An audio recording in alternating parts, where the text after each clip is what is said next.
part of the reason relationships used to be long lasting is because there weren't a lot of alternatives to being in a relationship, like economically, socially, you were stuck. And so it's like, oh, my grandma and grandpa, they were together for 60 years. Isn't that beautiful? And it's like, probably because grandma couldn't have a credit card with her own name on it. But first, a word from our sponsors. It's the vibrator that has no equal. And now, Motor Bunny offers their thrusting sex machine, the Motor Bunny Buck.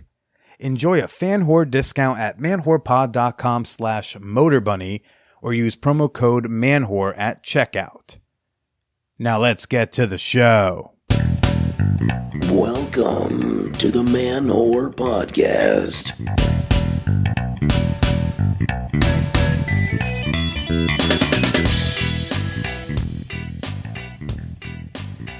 Shout out to all the tables for one, the solo travelers, and that guy at the movie theater by himself who still seems to take up 2 seats. This is Billy Procida, and you are listening to the Man Whore Podcast. And that guy, everybody, that guy is me. Every time. How you doing? Welcome to the show. I went to the Hacienda pool party with Wallet Note Lady. Put on our glitters and headed out onto the town. Hacienda does a great pool party. It's for anybody. Don't gotta be a member. You know, I always say it's not a sex party. It's just a sexy pool party. Like, you know, it's not an orgy, but the people who go there also go to orgies. You get my drift? Like, by the end of the night, we saw some titties out. That type of vibe.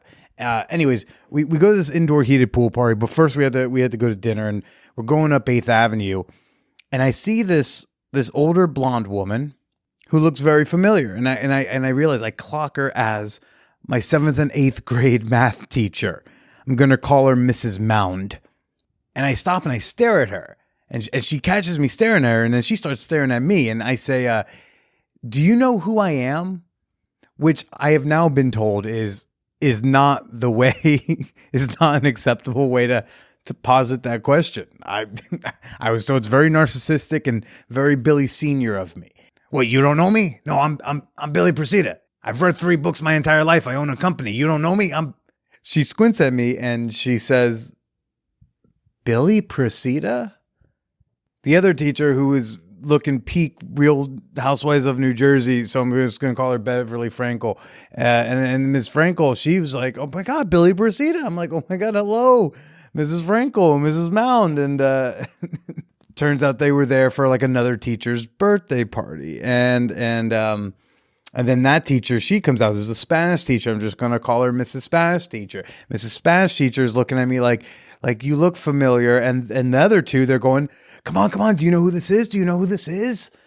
They start giving her clues like grew up right around the corner from school, had 2 little sisters, has a great mom. Which I was like, oh, they said, I have a great mom. I do have a great mom. Bobby's wonderful. And then she's like, Billy Procida. I was like, oh my God, Billy Procida. Bah, bah, bah, bah, bah, bah. And then another teacher who I didn't have as a teacher, but was, you know, at the school and would have known me back then. She comes out of the bar next. This is like a Saturday Night Live sketch. Ignoring me, she's just like, yeah, I just made 3 friends in the bar. Like, we should go back in there type of, you know, type of vibe. And they're all pointing at me like, do you know who this is? And without missing a beat, she just goes like, yeah, the hot guy. That's how sincerely cute I must have looked that night. My ego is going to hold on to the hot guy for at least a few weeks. There's nothing anyone can do to rattle me. Perceived as a total stranger, Mrs. Queen called me the hot guy. And just for a frame of reference, when I was in 5th grade, all the boys in school called her the hot teacher. So the hot teacher called me the hot guy. Life is a circle.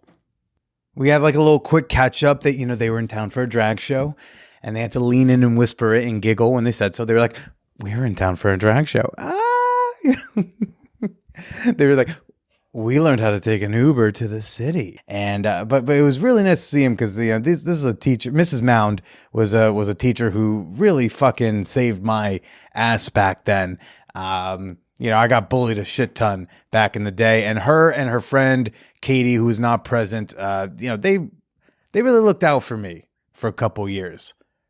And over the last 2-3 years, I've been like thinking back to my childhood and wondering, like, was all that bullying, was all that torment, was it really as bad as I remember? I know we all say like, oh, I got bullied. Yeah, some kids picked on me. I mean, I was bullied so much, they apparently put me on a red flag list after Columbine. Okay, it was that level of bullying. But Mrs. Mound and Katie, who apparently does not get a fake name in this story. And it was really cool to run into them on 8th Avenue in glitter with a beautiful woman on my arm, looking seemingly okay. Because I know that they were rooting for me back then. And, as a lifelong Jets fan, it's nice to root for a losing team and every once in a while just see them win. Glad I could kind of be their Mark Sanchez for 5 minutes. That was fun. If you want to see me doing relatively okay, I'm going to be doing stand-up comedy tomorrow night, March 31st at the Tiny Cupboard out here in Bushwick. I'm going to be on the 10 p.m. show, and you can get tickets for that at thetinycupboard.com. Folks, next month, April 16th, is my podiversary. It's going to be 8 years doing the Man Whore podcast, dropping new sex-positive conversations for you every Wednesday morning. And I would love for you to help me celebrate. Real easy way to do it is on Spotify. Go ahead and leave me 5 stars. Even if you feel 4 stars about this show, for me, give me that extra star as a podiversary present. It would mean a lot to me. Spotify only recently started doing podcast ratings, so I need my numbers to catch up over there. Of course, if you listen on Apple Podcasts, you can also go leave me 5 stars over on Apple Podcasts or on whatever pod app you use. Or better yet, share the podcast on social media. Take a little risk, take a little chance there, and share a slutty sex positive show on Maine. Look, if you have friends and family who can post, COVID conspiracies and Trump bullshit, you can share a dating podcast. Would mean a lot to me. Helps grow the show. And I'm gonna give a shout out right now to one person who doesn't let my bad take stop them from giving me doll hairs on the Patreons. It's a fan whore appreciation moment. Okay, I want to give a shout out right now to Frumi Jacobowitz. I hope Leia Forster's bonus episode was everything you could have dreamed of and desired. Thanks for supporting the podcast. Thanks for enjoying the show. And right now I am running a special deal. For my podiversary month of April, I am running a maximum discount on annual memberships. This is the most I'm allowed to take off. I would take off more if I could, but I can't. You get 16% off. That is 2 months free on an annual membership in the month of April only. Pay it all up front, get access to benefits and rewards for a whole year. Become a member today. Support the podcast that you love at patreon.com/manwhorepodcast. That's Patreon, patreon.com/manwhorepodcast. And now for this week's guest, Aimée Lutkin. Aimée is a writer. She has a book out called The Lonely Hunter: How Our Search for Love is Broken. We're talking about being single. We're talking about being alone. We're talking about relationships and why we're even in them. Brief note, this one was done virtually at Aimée's request. She was using a lavalier mic. I was giving that a try. It's not my favorite quality of microphone. You can hear her just fine, but it's certainly a different audio quality level than you may be used to hearing on this podcast. I hope you'll forgive me. The Man Whore podcast is sponsored by Motor Bunny, the most powerful vibrator you'll ever own.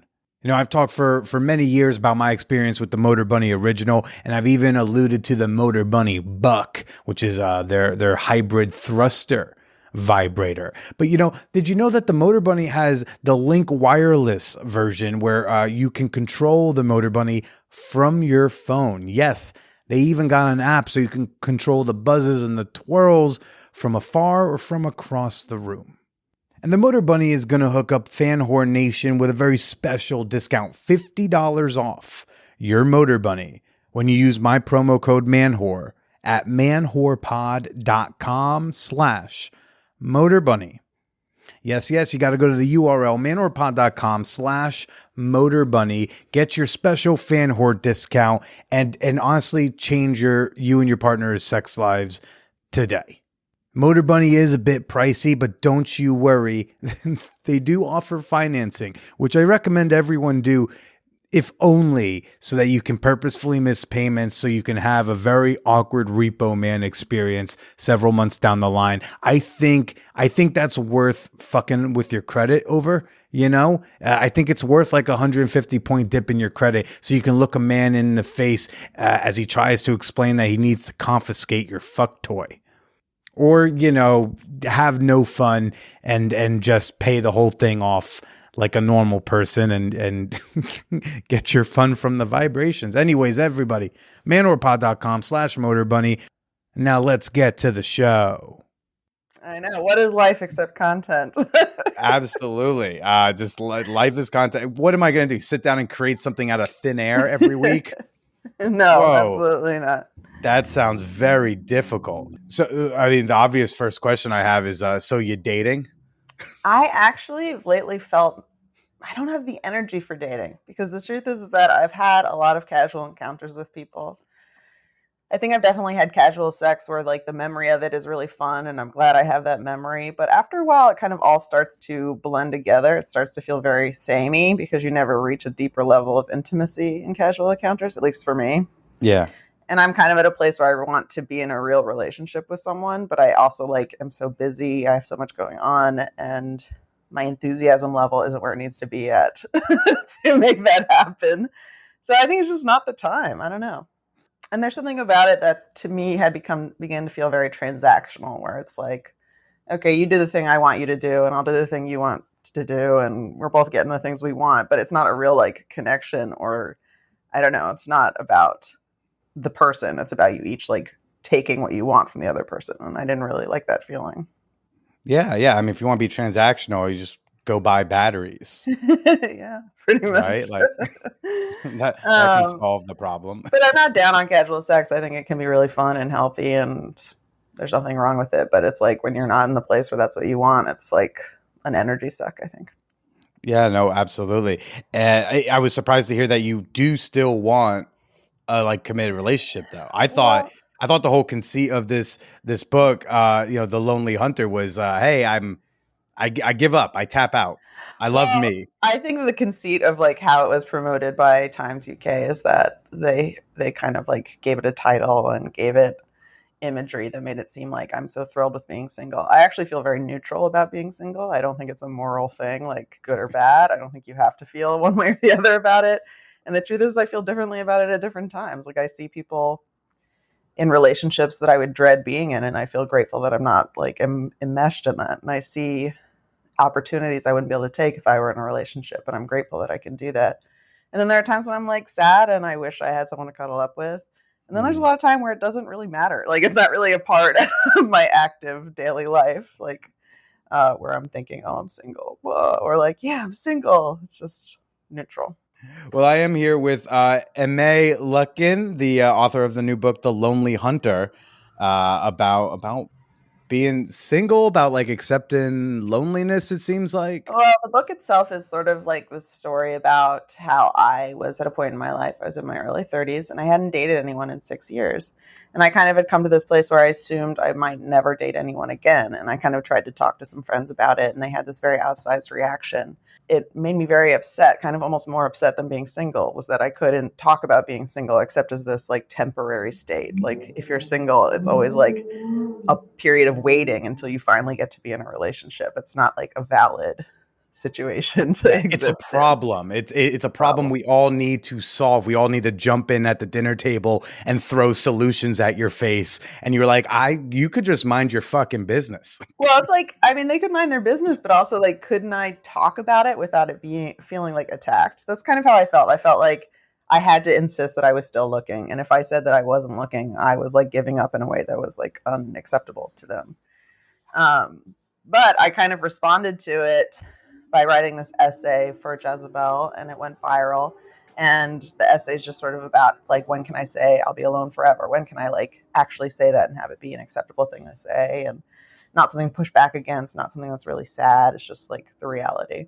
And I got so much response from that from people who were kind of in a similar situation. I think we're kind of taught that people are always in relationships. Like, you're in a relationship, maybe you break up, you have a little recovery period, and then you jump back in. But actually, lots and lots of people are single for years and years and years and years. Like, people go long periods of time without sex. They go long periods of time without intimacy. And it's actually quite common, but we don't talk about it. I mean, I accept the whole idea of, hey, being unpartnered or being unmarried, being single, whatever words you use for it. But people going years without intimacy. Like, do you not think that like human beings, we kind of at our core need some kind of an intimacy? No, I definitely think people need intimacy and connection, but that doesn't mean they're going to get it. Like, there are a lot of barriers to intimacy, and that's sort of what my book is about. Is talking about how like we're really pushed to work on ourselves, to self-actualize, to like get out there and meet somebody, but there are so many barriers to connection in our culture. And I think this pressure to work on yourself is a way to deflect from changes that need to be made on a broader platform. Well, what have been some of the barriers for you? I think for me, like, I'm in a pretty good place, societal. Like, I live in a metropolitan city. There are a lot of people around me. I'm, making a decent living. There are a lot of like things in my corner. But at the time that I like had gone a long time without dating, I hadn't made the effort to date, and I'd been very depressed. A friend of mine had passed away, and I kind of was just like in retreat. And I think what happened was I almost like got too far off the path, like I took like one little step out of the road that you're supposed to be on, and it just like kept exponentially growing until I was like way off the beaten path, and I just couldn't meet anybody anymore, and it felt so alien to try. So after that essay went viral, I was like, okay, all these people are responding and saying they've also experienced this, but there's also like a bunch of people who are like, well, you just need to do this, this, and this. You need to exercise, you need to work on yourself, you need to get out there. And I can be really like confrontational. So I was sort of like, okay, fine, I'm going to do all the stuff that you say I should do, and that will lead me to a relationship. And one of those things was dating, and I started to go on dates, and I hadn't in years. So I was going on 2 dates a week, every week for like 3 or 4 months. Were there not people like respond to the article being like, I'll date you? I mean, the internet is rife with people who will say that to you, even if you don't write a viral article about it. I mean, I got, a lot of that from the Times UK piece. It's funny. I think like I wrote for a women's site, and I do date women, but I think a lot of the people in the comments were not like thinking, oh, here's an opportunity to date somebody, because I wasn't necessarily their demographic. Also, I don't know. I mean, I don't want to date just anybody. Like, I feel like this is a thing. Like, I don't think it's a good idea to be in a relationship with someone you don't particularly like or feel attracted to or have anything in common with. So, like, it's not like no one ever offered or anything. It was just like, this doesn't feel right.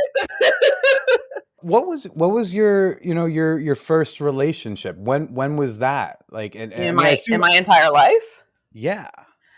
I guess I had relationships in high school. My first college romance, I had a boyfriend for 2.5 years in college who I'd known a long time. And then we broke up, I guess, like my junior year. And after that, the next person I dated seriously, I was like 26, and we dated for almost a year. And then that was kind of it. And then after that was this, and was there not a long one right after that, or that was when the 6 years started? That's when the 6 years kind of started, yeah. Oh, I think maybe I slept with a couple people after that, and that was it. When you were young, like in high school, like did you have visions of what like a future with someone might look like? No, I don't think I've ever been the type to really fantasize about marriage or kids. I think when I've been in love, maybe I've been like, oh, we're going to have a family, we're going to build a life together. But it was like about that person. It was not a generic vision of that. And I do think that there are a lot of people who have that vision and maybe are more successful in dating for that reason, because like their agenda extends beyond like, do I really love this person or not, I guess. But no fantasies of van life even? I do fantasize about van life, but it's always like me alone. It's a smaller van. It's like it's my little like hidey hole. I mean, I would love to share a life with somebody, but when I think about that, it's like I want a person who I really think is special and connect with on a deep level, because when you're infatuated with someone, also I've like had the experience of dating someone who I wasn't super sure about, but over time we like became more intimate and you're physical with someone and you just like get attached to somebody even if you know they're not really the right person. And I am like somebody who loves very deeply and it takes me a while to recover. So I don't like to do that to myself where I'm like, this isn't really the right person, but I'm just going to hang on to it anyway because it's like not going to work out, but it's still going to be painful because like disconnecting from someone you're intimate with can be very painful. Absolutely. Absolutely. What's painful about it for you? I think, the like loss of the dream that you have with this person. I think that's what a lot of the grief of a lost relationship is this fantasy of what could have been, what should have been, what you wish you'd done differently. And if you're close to them, the loss of a friendship as well. I don't know. How do you feel about what's difficult to recover from a relationship? Well, I just got second dumped about a month ago. Second dumped, like you guys got back together? She dumped me back in December. We got back together a few weeks later on Christmas.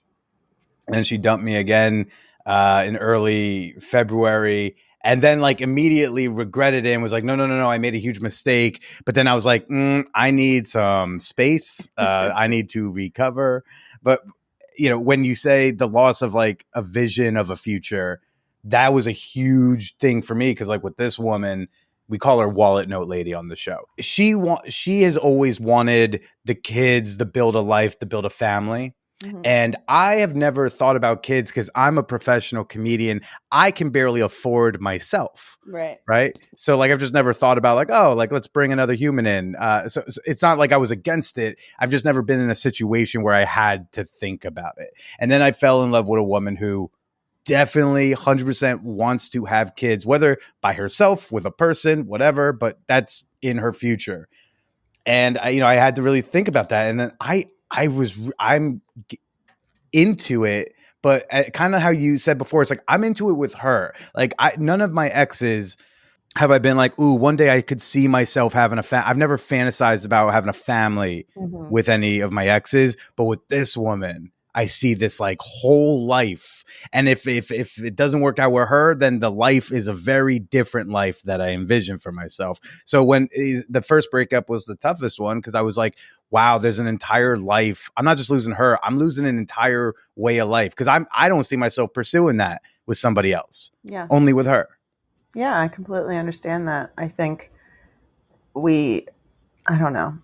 I guess when I talk about being single, I think a lot of people, and like having been single for so long, I think a lot of people assume like absolutely no one ever shows any interest or something, but it's more like I want to feel very strongly about this because you give up a lot in a relationship. You also gain a lot, but the gain is only coming if it's like a true connection that you have with the person and you like your lives are in simpatico, like you both kind of want the same things, you're building towards the same thing.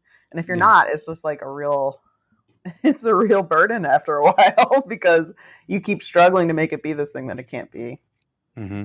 I have a lover in my like a newer lover in my life who I was like asking her like, hey, so like, do you want kids? Because I'm trying to get like hear another woman in her 30s thoughts on the subject, and she was like, doesn't feel strongly either way. But then she was like, if my partner, if we work out long term and he want kids, I could do that. And she almost sounded blasé about like, I could do kids, and I'm like, you could. That seems like a thing you should like really want, but it was like that. I guess that was like, that's an expression of love for some people of like, for you, I will have the kids. Yeah. And it's also, you can't discount the pressures there are on having children. And like, you're kind of almost frightened into doing it because after a certain period of time, like I never particularly wanted kids, but now I'm at an age where the choice is like fading. It's not like I want to, or I don't want to soon. I won't be able to. And that feels different in a way because it's like I'm missing this chance to do this thing that I'm told is so important, even though I've never particularly felt like I wanted to do it. Right. And I also see a lot of people have kids for that reason. It's almost like they're having a panic kid, and then they seem to not. It doesn't seem like I'm sure they love their kid, but it's like not necessarily a lifestyle that actually brings them a lot of happiness. When you've dated in the past, your past relationships, is there one that today, if you could snap the fingers, you'd pick that one out of the timeline, bring it back to the present, and I want to do this one again. I want this one to work out. Honestly, no. I think I had a tendency to fall in love with people who are really emotionally unavailable and kind of selfish people. Mm-hmm. And I mean, I'm selfish too in certain ways, but in like we all are. Sure. but I often choose people who are like really charismatic and fun, but who don't want to like have any level of commitment or culpability or responsibility.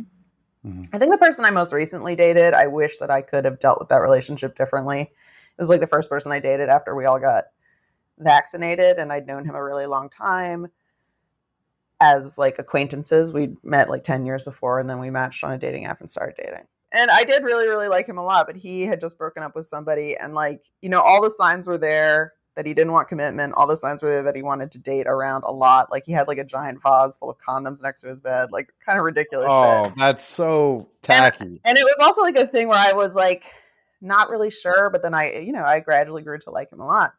And I wanted to be in a more serious relationship, and he didn't. But I feel like I wasn't being good at communicating about it. And part of that is like having gone through the pandemic, having like had this, divorce from any kind of intimacy. I'm not even talking about romantic intimacy, but just being isolated from other people for so long. Having someone fucking touch you. Yeah, it's really overwhelming a little bit. And I think I kind of knew he wouldn't want it, but I didn't want to like ask, because that would have been the end, right? Like that would have kind of solidified things. So I kept like kind of negotiating and excusing bad behavior and blah, blah, blah. And I would like to do that again and just be really direct about how I felt, because even if it would have ended anyway, I would have felt more comfortable about how I handled the whole relationship. And you don't bring it up because you're like, I don't want to scare him away, right? Well, so I don't bring it up because I know if I do, he's just gonna be like, well, I don't want that. And then I have to be like, okay. Now I'm alone again. But we ended up breaking up anyway, because you can't really keep that kind of thing out of your relationship. It's like if you both want different things. And for me, I would have been okay with like us having sex with other people. I really don't have a problem with that. But I want a primary partner. And I don't want to feel like I'm one of many people being auditioned for the part of girlfriend, Like that to me is like my limit. Like once I'm girlfriend, can we you keep the condoms, please? Like be safe, but can you not have a vase of them next to the bed? Well, he did move them when I asked, but it was more of a thing where it's like, I had no idea if he was dating other people with the same level of intimacy, because we were very close when we were together. But I had no idea like if there was another bunch of other girls who was having the exact same interactions with, and like we're all entitled to. Well, how full was the vase? That's why I didn't want to see it. I was like, because I have a really photographic memory, so I know I would notice. I just didn't want to know. There's 3 inches less of condoms in there. Oh, fuck. Yeah, exactly. No, I mean, I understood what he wanted and what he was trying to do, but it was just like, it was also confusing for me, because when we were together, we were very affectionate and like it felt very close and real. It didn't feel like casual, but it was. So that's hard. What was that first? I'll say mine first, just that the first time I like had a real date out of the like post-vaccination, there was chemistry, there was a connection, and I hadn't like experienced a connection in a while. And then we were in the texting, we kind of agreed to do love play like for our fuck date.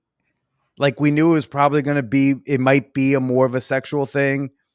But we're going to like say emotionally irresponsible things to each other just because like it's been a panty and like we want to be able to pretend we're experiencing that again. So like it was a really intense encounter, because we're saying I love you. Like we're acting like we'd been dating 5 years, right? And having this like raw loving sex. Well, and then that was the only date. And then like, the next day she's like, you know what? I just don't know that.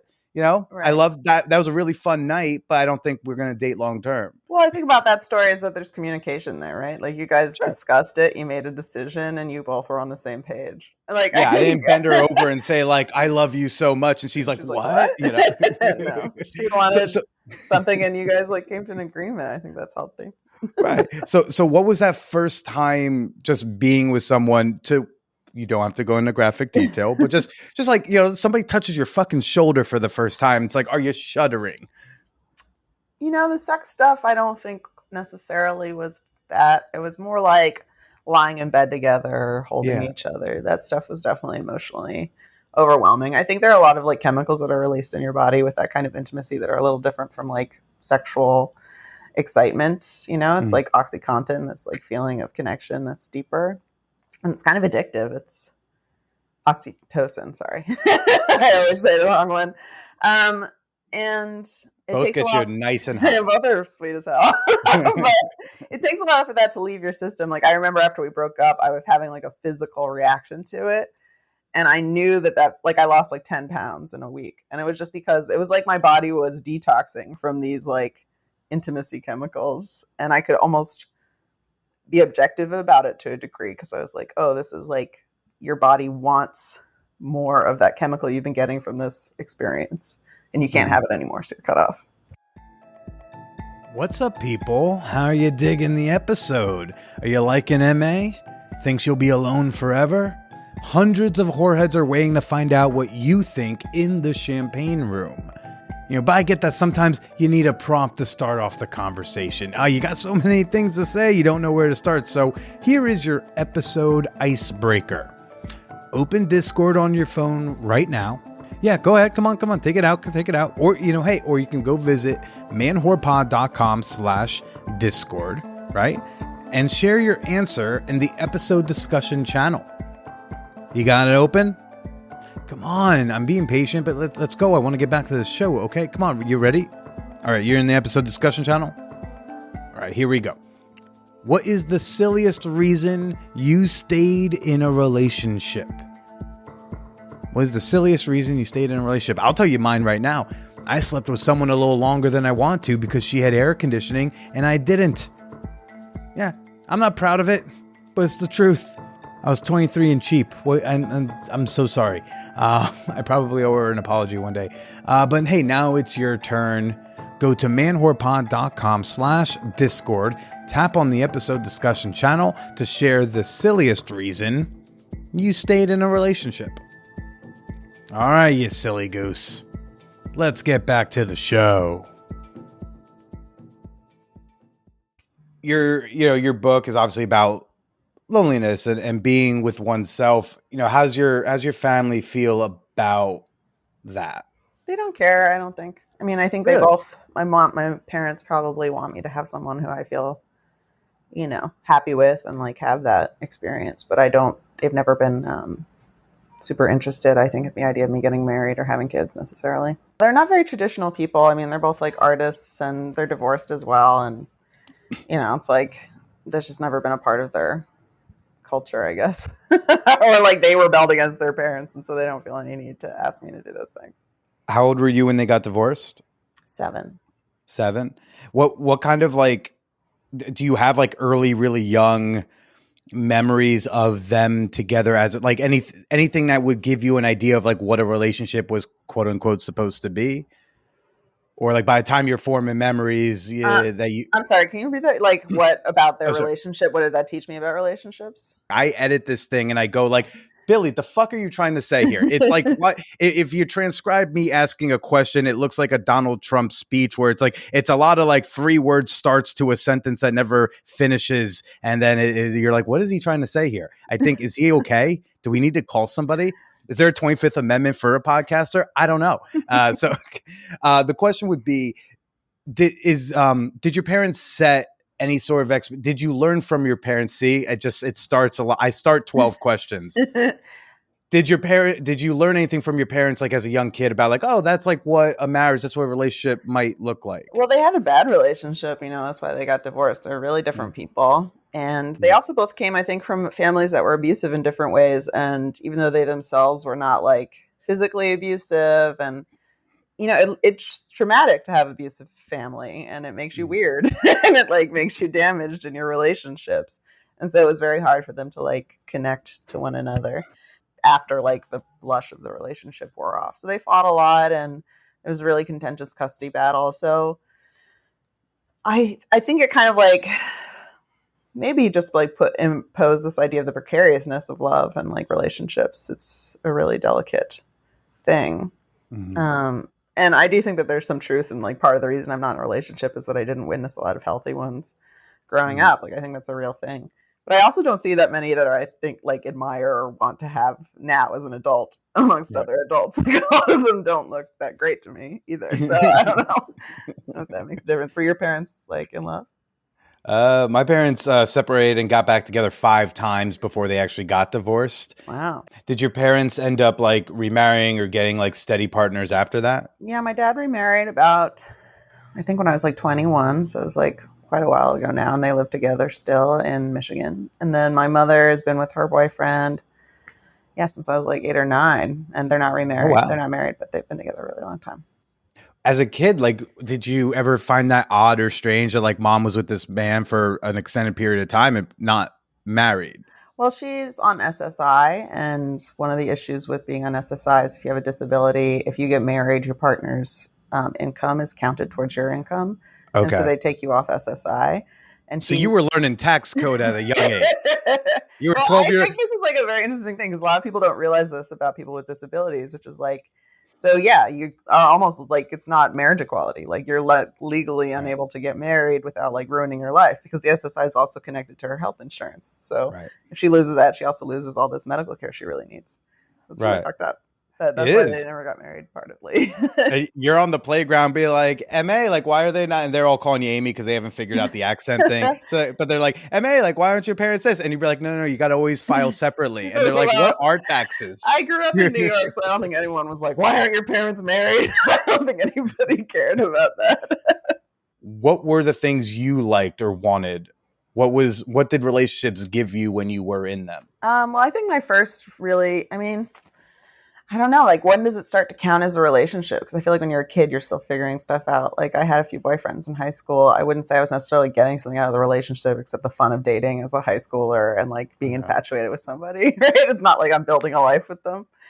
In college, my boyfriend at the time, he was the first person I ever slept with. I'd known him since I was really young. And I think it was probably the most normal relationship I ever had in the sense that we were like progressively dating over time, becoming more intimate, going on vacations together, doing stuff together. So it was almost like the most traditional situation I ever had. And I really cared about him very deeply, but we were just so different. I was like really extroverted and loved activity and doing stuff. And like, he was really like, I want to stay home and watch TV and play video games kind of guy.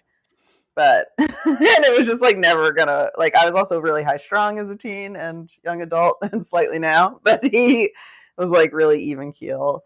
And so we would often have these like kind of histrionic arguments that I would start because I was just like so hormonal and weird. But so it was just like a really mismatched thing, but we cared about each other very deeply. And then I eventually like got into a school in Paris for exchange and we broke up and I left. But I'm a terrible backslider. It's funny to hear you tell this story about your girlfriend breaking up and getting back together and breaking up and getting back together. I've also done that a bunch. And I think there's an impulse behind it, which doesn't mean that this is what your girlfriend's doing. So I don't want to like get down on you about it. But I think sometimes when you act really nuts at the end of a relationship, it's almost like you're burning the bridge because you know you shouldn't go back. And you know you're the type of person who will go back. Because I've definitely done that. And it's just like, because you feel this regret and this loss. So you're like, well, maybe I can get it back and make everything right. But you really just cannot. It's like there's a reason you end the relationship. Timing is so important to relationships. We don't talk about that enough. We're like, you can really hit it off with somebody, but if you're not both in the same place wanting the same thing, it's just never going to work out. Like, you really need to be there. Yeah. Was there is there a connection you've had in the past where you thought this should work except for the timing? I think in my book, I write about this relationship. It was like, so I went and I dated for all these months. And at the very end, I met somebody who I really fell for. And it felt like, oh, this is my story. Like it's being wrapped up in a neat little bow. I did all the work and now This I'm is a being great rewarded. I'm falling in love. You're writing the whole thing. Oh, I did write it. It's out there. Please buy it if you're listening. And in this, what happens is like he lives on the other side of the country and we're kind of visiting each other and it just doesn't work out because I think in my mind I was like, oh, we're really connecting, but actually we're not in the right place. We don't want the same things. He's kind of selfish and I'm like kind of needy. So it's like not really, it's like a classic like avoidant attachment style. And it was really a moment where I was like, I really was convinced that if we lived in the same place, we would get to be together. Mm-hmm. And of course, that really wasn't the issue. Like if someone really wants to be with you, they don't make you work so hard to be with them. That's just the truth. They're just going to try to figure out how to make this work as opposed to it being like, figure it out. Yeah. And I also think we're really conditioned by media to think there's like some hidden meaning in the way people act. Like we can interpret it a different way or read between the lines and see that they actually care about us. But I think a really important truth to accept is that people treat you the way they feel. If someone is not actually treating you well, they don't feel like really loving feelings towards you. Maybe desire or whatever, but it's not the same. I imagine you talk about a lot of your past experiences and relationships in the book. What was it like to kind of go back in that memory hole and revisit potentially very painful memories? Well, I'm a writer, so I think that's how I process a lot of things that I think and feel is by writing about it. So it was probably helpful overall, but I definitely was finishing the first draft of the book in the early months of the pandemic, and that was pretty brutal because I'm like writing about loneliness while being completely isolated. No. So that was more the issue. And there are definitely things that I wrote and like moments that still bring up the feelings of that time for me in a very visceral way, and I've like cried or whatever. Mhm. But I think that's just the process of talking about things. And I'm an emotional person, so. Yeah. Is there a story or person who you thought about a lot while working on the book, but they ultimately didn't make it in? Yeah, actually, I met a person in late 2019, and it was kind of funny because by then I was living in Los Angeles and he lived in New York. I was visiting family. We matched on Tinder, and he like super liked me or something, and he was very persistent about wanting me to. Real quick, how do you feel about the super like? Like, do I like Or- getting them? I definitely think it makes It's me look at someone again. Does it make you look at someone again when you get super liked? You're assuming that the fellas are getting super liked. I don't know. Like, I don't think we get, or I'm ugly, which is fine. But it's like, I have seen like on profiles, there's like super like discourse of like, don't super like me. That's weird. Or like, I only talk to super likes. I Seems only like there's controversy. Well, now they make you pay for them because I used to super like people by accident sometimes because it's like in the wrong kind of spot. You're And like, am I on Bumble or Tinder? Do I go left, right, or up and down? Yeah. Yeah, I have done that where I accidentally super like someone because I think it's Bumble. And I think like recently I noticed a couple times I did that and it was like, that's $2.99 for you. Maybe it's my age or something. I don't know. But I was like, oh, thank God now I can't accidentally super like anybody. They did that for a hot minute. They tried to do some fuckery about like age. I think they were like, oh, maybe we'll charge the old fucks. And then everybody was like, how dare you charge the cougars I want to match with? Don't you dare, Tinder. I know. It's funny how many younger men are like into me now. It really kind of actually, I don't like it. You hear a lot about the cougar thing and then it comes up and you're like, oh my God. You're not cougar age. Yeah, a Well, puma, to a a cheetah at 26-year-old best. I am. Like they are always like, I don't know. I get a lot of messages on OkCupid from like people who are 22, 24, and I think it's so weird. I don't know. Older women are dope because like they know what they want. They typically have money and can like pay for some things. They usually have a little more stability. And like after the sex, you can play Xbox with their kids, which is really cool because she's got the new Halo. Yeah. It's funny when you mentioned the money thing. I've like mostly felt like it's a sex thing where they assume like an older woman, is like easy or gonna like blow their mind sexually or teach them new things. But I've noticed a trend lately where it seems like guys want sugar mamas, and I'm just like, you do not understand the sexual marketplace. There's no way now I'm gonna pay some 23-year-old who doesn't know what the fuck they're doing to have sex with me at my age and like whatever. Like I don't know. An attempt to equalize the marketplace. Like the things that I would pay for if I were paying for sex are not something that like a 23-year-old who skateboards can probably offer me, Anyway, it's just like very funny. I mean, when I was young, I dated mostly much older people until my period of abstinence. I dated a lot of much older people. And looking back on it, I'm like, what the hell was wrong with them? Like it was kind of predatory and weird. I don't know. So back to the super, like when you were back in New York, you were visiting family. You So I met this person. He super liked me. And then we didn't meet up in New York, but he was coming to LA to visit. And I kind of wrote about him for the book. And then my editor was like, take this out. But the story was just sort of like, I meet this person. We live on different sides of the country, but he came to LA. I was back in New York a few times, and he was going to come to LA again in March or April of 2020. We all know what happened then. So it was sort of this thing about how like, oh, I actually met a new person, like someone who's distracting me from this guy I was so in love with who like kind of devastated me. And it was a very different vibe to our relationship. It was much like more intimate, like almost right away, more loving. He was more consistent, more communicative, really clear about liking me. But still timing, like, there's no way to control what happens in the world. There's no destiny of love. Like there's only kind of like luck and circumstance. And so, yeah, we were separated by the pandemic. And by the time I moved back to New York, he'd started dating somebody else. And maybe he would have started dating her anyway, like who knows? But I was cut off from that encounter. And we're still friends. Like I still talk to him and we hang out. But Oh, that's cool. Yeah. That's cool. In theory, if he became available again, would you pursue that? maybe. I don't know if he'd be interested or not. Like, I don't know. You never know. She's really nice. I met his girlfriend too, and she's lovely. So Oh, that was that's I don't they have are any really ill nice. wish. Yeah, they're both nice Aw. people.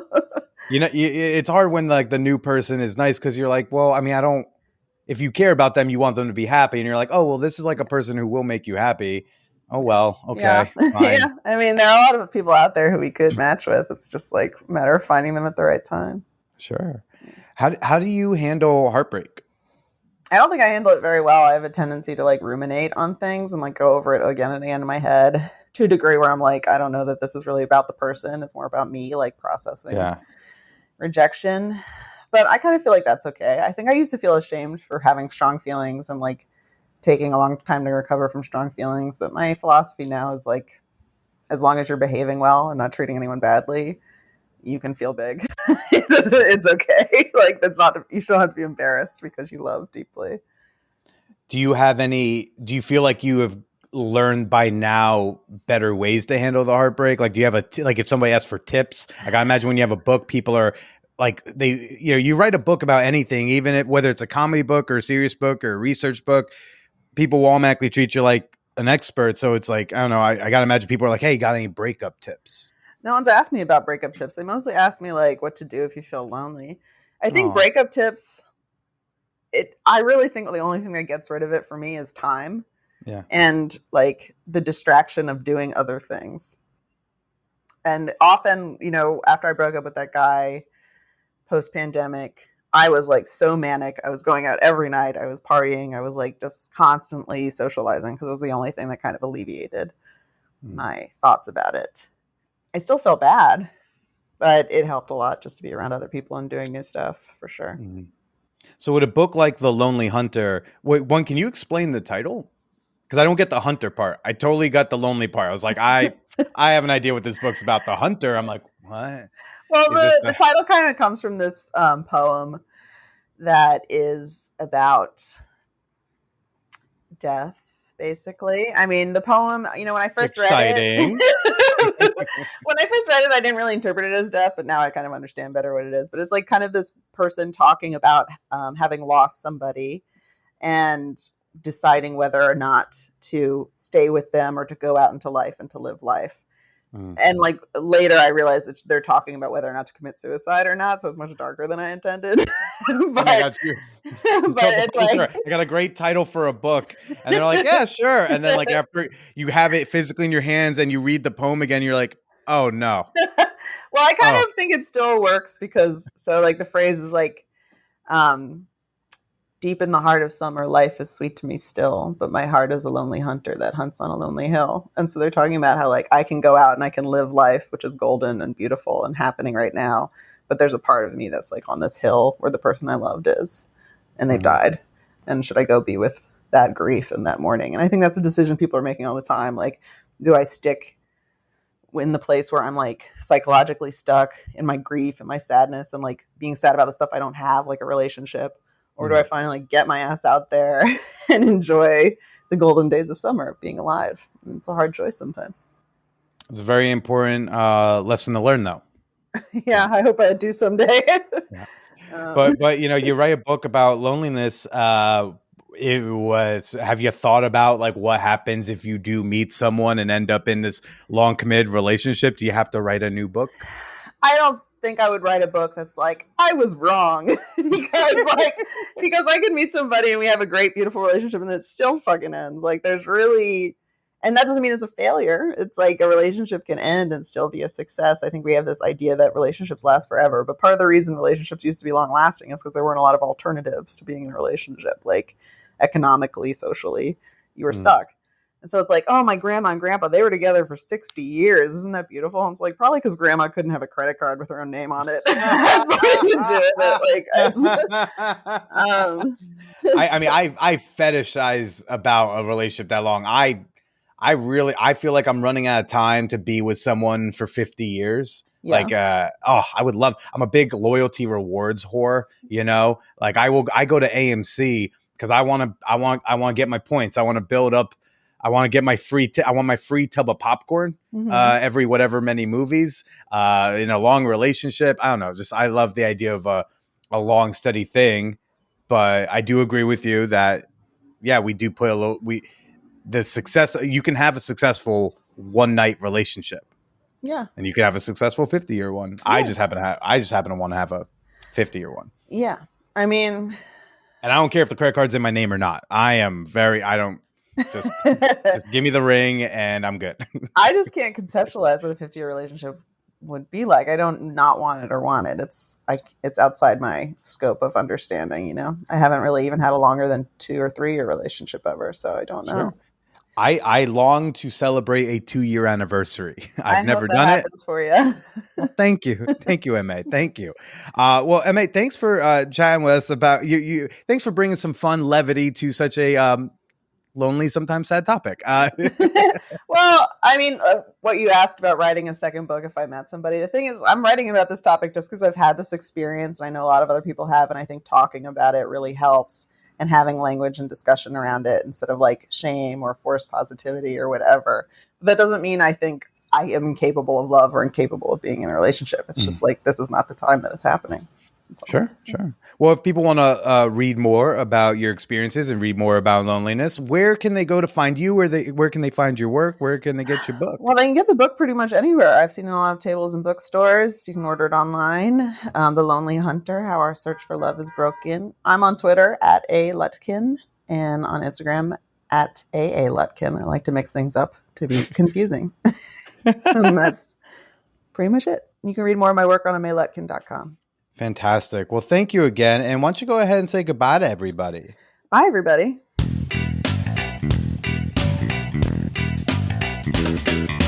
Thanks again to Aimée Lutkin for popping on. We really can stop talking to single people like they got cancer, like it's all right. I'm sure they've got some friends and a good vibrator. Maybe they've got a motor bunny. Honestly, if you got a motor bunny and like some really close friends, that's pretty close.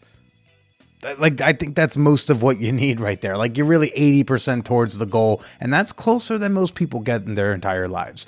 But I would love to know what you thought about this week's episode. Send your comments, send your questions, send your criticisms, send your thoughts about the slap to manwhorepod@gmail.com. Do make sure you're following me on the social media.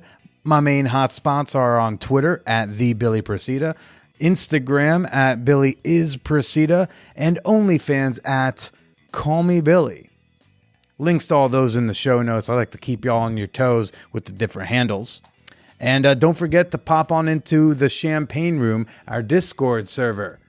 You have your episode icebreaker for the episode discussion channel, but we got channels where you share pictures of your pets, talk about gaming, tunes, wellness. And every Sunday, we're sharing steamy hot stories in the Sexual Achievement Sunday channel. Introduce yourself today at manwhorepod.com/Discord. I'm leaving this call to action for only the most loyal of fan whores. If you're hearing this right now, it means no, you know you're towards the end, but you're still listening. I love you. That's why I'm asking specifically you to help me out here. Again, the Podiversary, it's coming up April 16th. How cool would it be if on only April 16th, on the same day, we all tweeted at Fake Dan Savage and said, you need to have @TheBillyProcida on. You need to have that guy from the Man Or podcast on. You need to have him on the Savage Lovecast. Wouldn't that be wonderful? It's been one of my main career goals. It's like that and marrying Susan Sarandon, right? And I think y'all can help me with at least the first one. So again, put it in your iCals. Put it in your GCal. Put up a Post-it note. April 16th. I want you to tweet at Fake Dan Savage and tell him to have me on the Savage Lovecast. Make a whore's dream come true. If any of y'all go to a comedy show this weekend, just don't laugh. Or groan or boo. But don't go and hit the comedian. We got hit enough as kids already. And with that, I'll remind you all to stay slutty.